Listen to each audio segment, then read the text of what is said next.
This is Jamey from Stonemaier Games, and today I'm going to talk about your funding goal.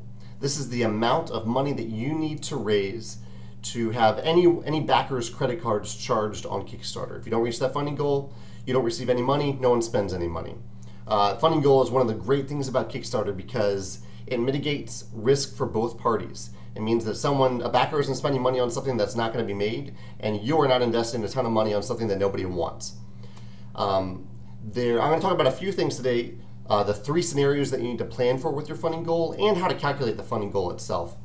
For a board game project or any tabletop game project, first you have to figure out what the minimum print run is. For most manufacturers, for example, I use Panda. Panda's minimum print run is 1,000 copies, and they really prefer to do 1,500 copies. There's definitely a cost difference between those two, and the cost per unit goes down the more that you make beyond that. If you want to make a game with, say, the Game Crafter, they might have a much smaller minimum print run. In fact, I think you can just do 1 copy of a game on the Game Crafter. So you need to figure out that quantity, the manufacturing cost for that minimum quantity, the shipping cost for that quantity. So you kind of have to estimate where your backers will come from.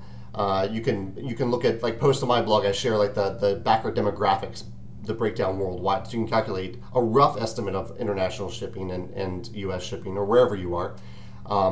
Any costs that follow the project or happen during or after the project, such as art and graphic design, fees like Kickstarter fees, credit card processing fees, and it's nice to have a buffer. So I usually try to build in a 10 to 20% buffer within that funding goal, because things happen that you don't expect.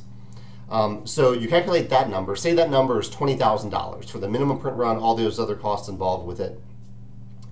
Then the only other factor that you have to decide is how much money are you willing to invest in the project yourself, your own personal funds. And so this is a way to lower the funding goal a little bit, not quite artificially, but in a way that might make it easier to reach, because the easier the funding goal is to reach, the more likely more backers are going to join in, because backers like to join a project that is already funded. So if you have, say, $5,000 that you can invest in the project, then you might make your funding goal, based on that 20,000 number, you might make your funding goal $15,000. 3 other quick things to think about after you come up with that goal are, just think about 3 different scenarios. Scenario 1 is if you don't meet your funding goal. Ask yourself some questions. I have a blog post about this if you want to look at it. Ask yourself some questions about what that means if you don't meet the funding goal. 2, if you barely meet the funding goal. Most of us hope when we launch a Kickstarter project that will wildly overfund, but if you have a $15,000 project and you raise $16,000, what does that mean for you? Is that reasonable? Can you actually make the game based on that estimate?